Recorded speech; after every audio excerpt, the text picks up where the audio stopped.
ভিডিওটা ছিল রবিবারের সকালে। অনেক ভোরবেলা ঘুম থেকে উঠেছিলাম।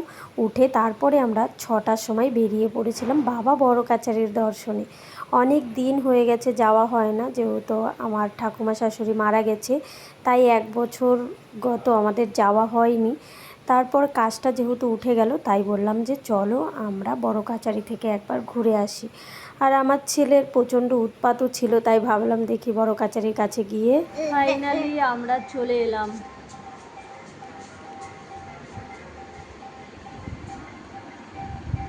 আমরা এখন চলে এলাম, এবার যাবো চান করতে। এখান থেকেই চান করে তারপরে জল ঢালবো। ছেলেকে ভালো করে মাথাটা একটু ঠান্ডা করি, যদি বড় কাচারি মাথাটা ঠান্ডা করে।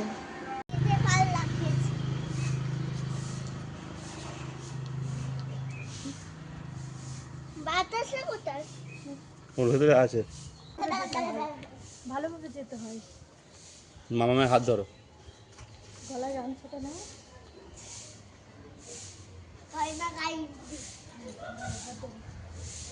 প্রথম এলাম, এখন নতুন করেছে তো এটা। করেছে এই আগের বার, ওই যে মনে আছে যখন এসেছিলাম তখন ওই ভাঙাভাঙি করছিল। হ্যাঁ করছিল, ভাঙাভাঙি, ওটাই করে দিয়েছে। চল ভালোভাবে চল। কত দোকান করে দিয়েছে এখানে।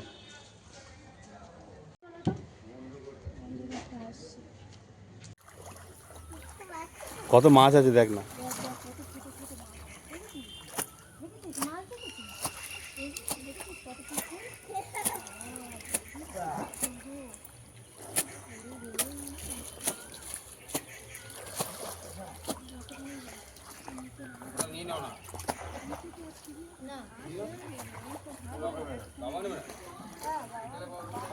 নিচে নামবে না, নিচে নামবে অনেকটা দূর দ্বীপ। বসে দেখো, তুই নামবি না।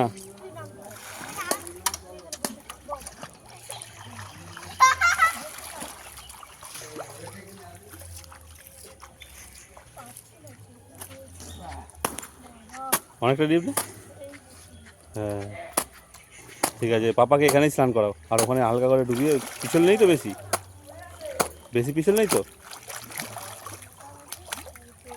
আমরা যেহেতু অনেক সকাল সকালই ওখানে পৌঁছে গেছিলাম, তাই বেশ ফাঁকা ছিল, আর অত ভিড়ভাট্টা ছিল না। আর আমার ছেলেকে বেশ ভালোভাবে কিন্তু চান করিয়ে দিলাম, মাথায় বেশ করে জল ঢেলে দিলাম ভোলে বাবার নাম করে, যাতে মাথাটা একটু ঠান্ডা হয়।